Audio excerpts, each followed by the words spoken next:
प्रिय दर्शकों नमस्कार।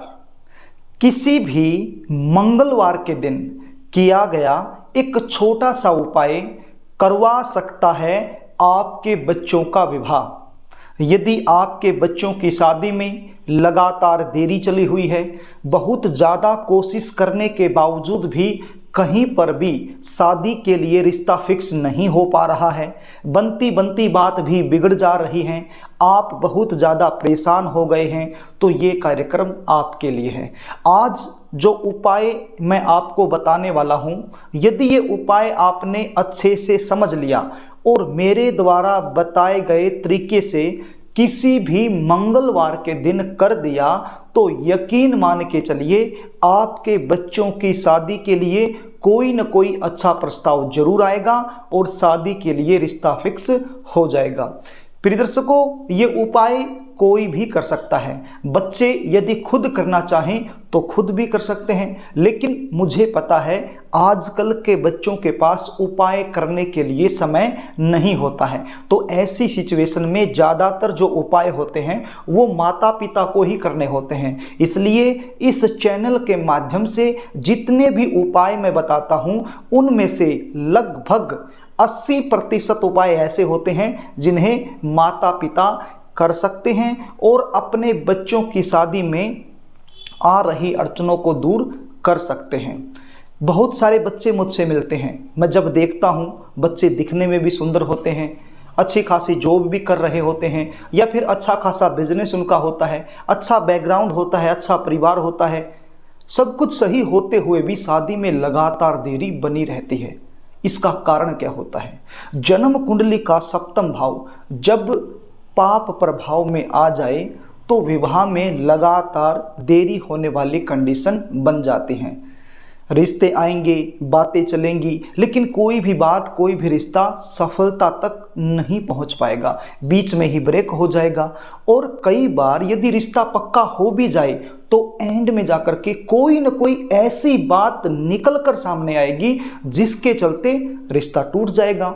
कभी लड़की वाले मना कर देंगे, कभी लड़के वालों की तरफ से ना हो जाएगी। अब देखने वाले आएंगे, देख कर चले जाएंगे, हमें ऐसा लगेगा कि अब की बार तो बात पक्की हो जाएगी, लेकिन किसी भी प्रकार का पॉजिटिव रिप्लाई सामने से हमें मिल नहीं पाता है, हम इंतजार करते रहते हैं। प्रिय दर्शकों, कई बार तो ऐसा होता है रिश्ते तो बहुत आएंगे लेकिन अनाब शनाब रिश्ते आएंगे, कोई भी रिश्ता आपके लेवल का नहीं आएगा, और जो भी रिश्ता आपके लेवल का आ गया वो पक्का नहीं हो पाएगा। यदि आपके साथ भी कुछ ऐसा ही हो रहा है तो आज चिंता करने की आवश्यकता नहीं है। जो उपाय मैं आपको बताने वाला हूं, इस उपाय को आपने अच्छे से समझ लेना है। कार्यक्रम को आगे लेकर के चलूं, इससे पहले आपसे निवेदन करना चाहूँगा, यदि आप चैनल पर नए हैं और अभी तक आपने इस चैनल को सब्सक्राइब नहीं किया है, तो विवाह से रिलेटेड नई नई जानकारियां प्राप्त करने के लिए अभी इस चैनल को सब्सक्राइब कर लीजिए और बेल आइकन को भी प्रेस करके रखिए, ताकि हमारी इसी प्रकार की नई वीडियो का नोटिफिकेशन आपको मिल सके और वो वीडियो आप आसानी से देख पाएं। प्रिय दर्शकों, अब आप उपाय सुन लीजिए, इसको थोड़ा सा ध्यान से सुन लीजिए। ये उपाय आप किसी भी मंगलवार के दिन कर सकते हैं। वैसे तो दिन में किसी भी समय ये उपाय किया जा सकता है, लेकिन सुबह के समय यदि ये उपाय कर लिया जाए तो अति श्रेष्ठ है। तो किसी भी मंगलवार के दिन सुबह के समय ही कोशिश कीजिए ये उपाय करने की। ये उपाय करने के लिए आपके पास क्या सामग्री होनी चाहिए और किस विधि से करना है, इसको भी ध्यान से सुन लीजिए। आपके पास मसूर की दाल होनी चाहिए। मसूर की दाल समझते हैं, कहीं पर इसको मिश्री की दाल भी बोल देते हैं, कहीं पर इसको मसूर की दाल बोलते हैं। मैंने स्क्रीन पर फोटो दिखाया है, आप इस फोटो में देख लीजिए और इसकी पहचान कर लीजिए कि मसूर की दाल कैसी होती है। तो इसी प्रकार की मसूर की दाल आपने लेनी है, ज़्यादा नहीं लेनी, थोड़ी सी लेनी है, और उसका आटा बना लेना है। अब आटा कैसे बनाओगे?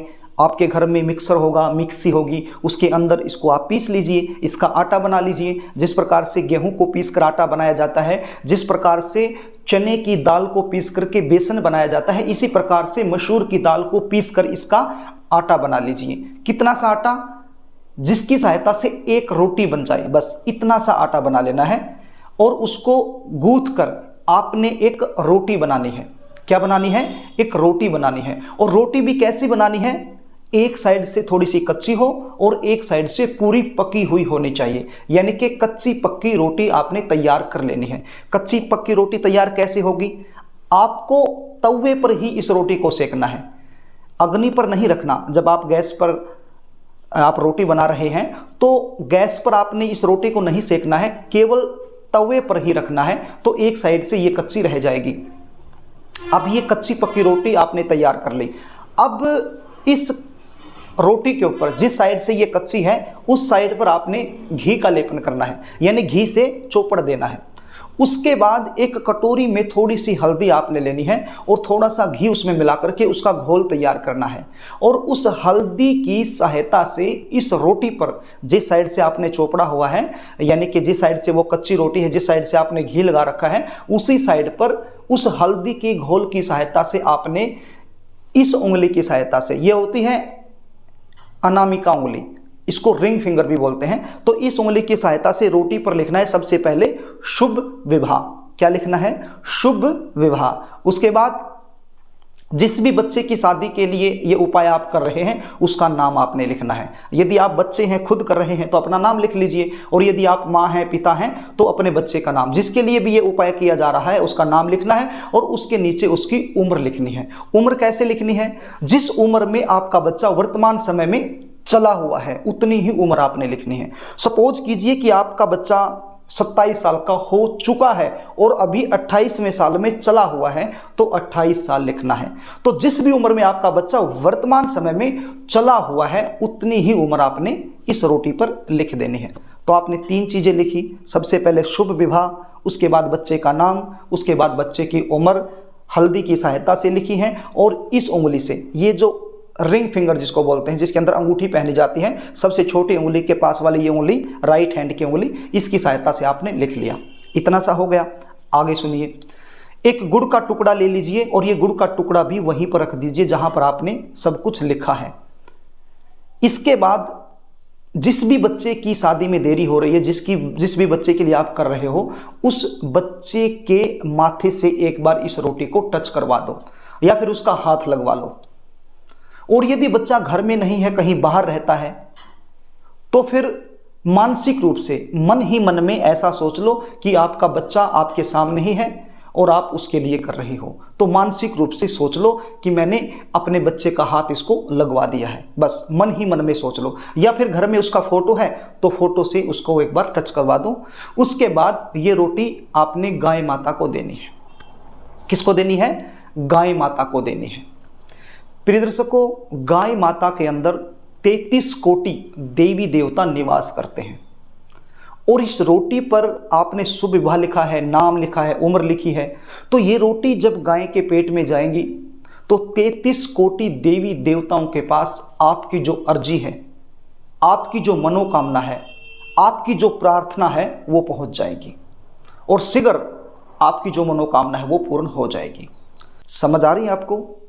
किसी भी मंगलवार के दिन ये उपाय शुरू कर दीजिए और 7 मंगलवार लगातार ये उपाय कर दीजिए। यदि बीच में कोई मंगलवार छूट जाता है किसी कारण से, तो भी चिंता करने की आवश्यकता नहीं है।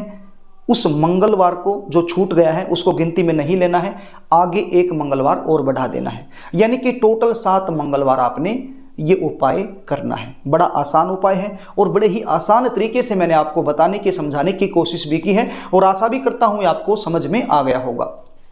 यदि फिर भी समझ में ना आया हो तो इस वीडियो को एक बार दोबारा से फिर देख लेना, आपको अच्छे से समझ में आ जाएगा।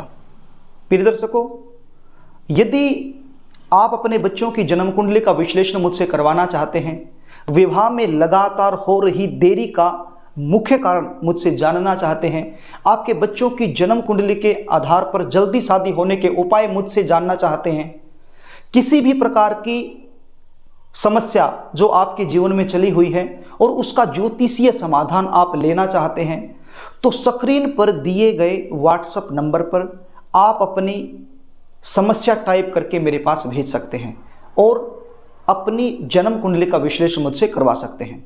जन्म कुंडली विश्लेषण की हमारी एक फीस होती है, वो फीस आपको पे करनी होती है, उसके बाद आपको पूरी जानकारी दे दी जाती है। प्रिय दर्शकों, यदि आपको कार्यक्रम अच्छा लगे तो इस वीडियो को लाइक कर देना, शेयर कर देना, कमेंट भी करना। और यदि आप मुझसे लगातार जुड़े रहना चाहते हैं तो चैनल को सब्सक्राइब जरूर कर लेना। आज के लिए बस इतना ही, कल फिर मिलेंगे, तब तक के लिए नमस्कार।